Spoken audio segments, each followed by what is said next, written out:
بسم اللہ الرحمن الرحیم۔ آج ایک اور بہت اہم مسئلہ ہے قربانی کے حوالے سے، وہ یہ ہے کہ آیا اونٹ کے اندر 7 قربانیاں ہیں یا 10 قربانیاں ہیں؟ آیا 10 شریک ہو سکتے ہیں یا 7 شریک ہوتے ہیں؟ یہ ایک مسئلہ ہے۔ ہمارے اندر دور میں کچھ ایسے لوگ ہیں جو 10 کے قائل ہیں، اور جبکہ پرانے جو فقہاء ہیں ان میں سے 10 کا قائل کوئی بھی نہیں تھا ما سوا اسحاق بن راویہ کے۔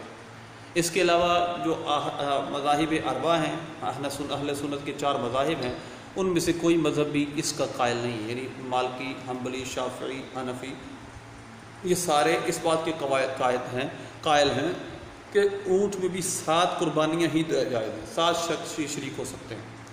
اچھا، جو حدیث ہے اس کے بارے میں وہ یہ ہے کہ حضرت عبداللہ بن عباس رضی اللہ عنہما سے روایت ہے، انہوں نے فرمایا کہ ہم ایک سفر میں تھے، انا مع رسول اللہ صلی اللہ علیہ وسلم فی سفر، ہم ایک سفر میں حضور کے ساتھ تھے، تو کیا ہوا کہ قربانی کا دن آ گیا، تو ہمارے پاس ہم کو اشترکنا فی الجزور عن 10 والبقرۃ عن 7، ہم اونٹ کے اندر 7 شریک ہو گئے، 10 شریک ہو گئے، اور گائے کے اندر ہم نے 7 نے شرکت کی۔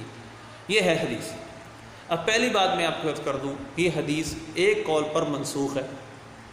شیخ عبد الحق محدث دہلوی رحمۃ اللہ علیہ نے کتاب الادحیہ، کتاب الصلاۃ باب الادحیہ، پہلی جلد ارشاد اللمعات کے اندر یہ لکھا ہے کہ یہ منسوخ است، یہ حدیث منسوخ ہے، جمہور بر آنند، جمہور علماء اس پر ہیں کہ یہ حدیث منسوخ ہے۔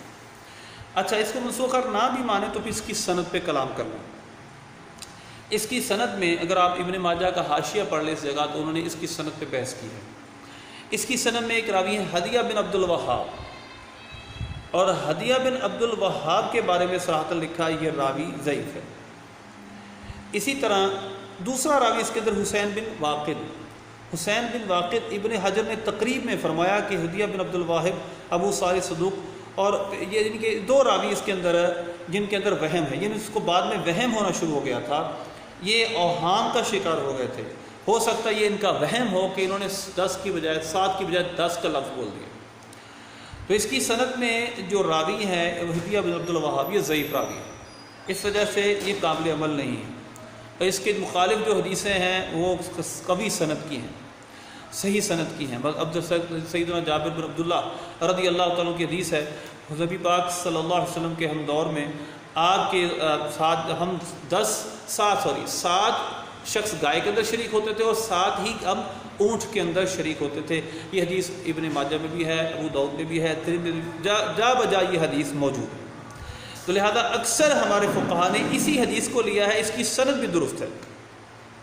اچھا، اس کی اور تائید میں عرض کرتا ہوں، کیونکہ حضرت جابر بن عبداللہ رضی اللہ عنہ فرماتے ہیں نحرنا بالحدیبیہ مع النبی صلی اللہ علیہ وسلم البدنۃ عن 7 والبقرۃ عن 7، ہم نے حدیبیہ مقام پہ گائے بھی 7 کی طرف سے ذبح کی اور اونٹ بھی 7 کی طرف سے ذبح کیا۔ اب کلام یہ ہے کہ حدیث کس کی صحیح ہے؟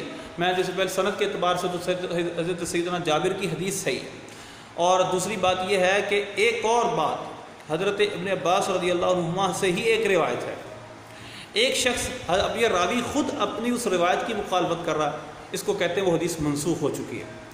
اسی ابن ماجہ کے اندر ہے، باب ہے کم یجزی من الغنم عن البدنۃ، کہ اگر آپ کو بکریاں نہ ملیں اور حج کے اندر آپ پر کوئی بدنہ واجب ہو چکا، اونٹ واجب ہو چکا، تو کیا کیا جائے؟ ایک شخص نبی پاک صلی اللہ علیہ وسلم کی بارگاہ میں آیا، اس نے عرض کی ان علی بدنۃ وانا موسرھا، مجھ پر اونٹ ہے لیکن میرے پاس اونٹ کی خرید بھی سکتا ہوں لیکن اونٹ مل نہیں رہا، ولا اجدھا، تو اب میں کیا کروں؟ میں اس کو خرید سکتا ہوں لیکن مجھے اونٹ مل نہیں رہے۔ فامرہ النبی صلی اللہ علیہ وسلم ان یبتاع 7 شیاہ فیذبحن، حضور نے ان کو حکم دیا کہ 7 بکریاں خریدیں اور اس کو ذبح کر دیں۔ تو حضور نے اونٹ کی طرف سے 7 بکریاں ذبح کرنے کا حکم دیا۔ یہ حضرت سیدنا عبداللہ ابن عباس رضی اللہ عنہما کی روایت، خود راوی یہی اس حدیث کے وہی راوی ہے۔ اس سے پتہ چلا کہ وہ یا تو راوی کا وہم ہے یا وہ منسوخ ہے، اس کی سند میں بھی کلام ہے۔ تو لہذا 10 والی روایت ہی قابل عمل ہے۔ اس پر پھر آپ میں ایک اور بات کرتا ہوں، فقہ علی المذاہب الاربعہ، 4 مذاہب کی جو فقہ ہے، یعنی مالکی، حنبلی، شافعی، حنفی اور حنابلہ حنبلی، ان تمام کے نزدیک ان تمام کے نزدیک اونٹ بھی سات کی طرف سے ہی ہے۔ یہ فقہ المذاہب الاربعہ ہے، یہ عربی شریف سے چھپی ہے۔ اس کے اندر اس کا صفحہ نمبر 403 ہے۔ صراحتاً یہ بیان ہے کہ اونٹ بھی سات کی طرف سے ہے اور گائے بھی سات کی طرف سے ہے۔ فَإِذَا اشْتَرَكَ سَبْعَةٌ فِي الْبَقَرَةِ أَوْ نَاقَةٌ يَصِحُ إِذَا كَانَ نَصِيبُ كُلُّ وَاحِدٍ مِّنْهُمْ لَا يَقِلُّ عَنْ سَبْعٍ، کہ اگر سات شخص شریک ہو جائیں گائے کے اندر، سات ہی شریک ہو جائیں اونٹ کے اندر، اور کسی کا حصہ سات سے کم نہ ہو، سات سے کم کسی 10 شریک ہوں گے تو حصہ کم ہو جائے گا کسی کا، تو کسی کا ایک حصے سے کم حصہ نہ ہو تو قربانی جائز ہے۔ یہ صراحتاً یہاں لکھا ہے۔ فَإِنْ كَانُوا أَكْثَرَ مِنْ سَبْعَةٍ لَا يَصِحُ، اگر 10 سے زیادہ شریک ہو، سات سے زیادہ گائے اور اونٹ دونوں کی بات کر رہے ہیں۔ فَإِنْ كَانُوا أَكْثَرَ مِنْ سَبْعَةٍ لَا يَصِحُ، اگر 7 سے زیادہ شریک ہوئے گائے کے اندر تو قربانی درست نہیں ہے۔ اللہ سے دعا ہے اللہ عمل کی توفیق عطا۔ مختصر سی بحث میں نے آپ کے سامنے کی ہے، اس پر لمبی بحث ہو سکتی ہے، یہ مختصر سے دلائل ہیں، اس پر آپ انشاءاللہ مزید کبھی موقع ملا تو کلام کریں گے۔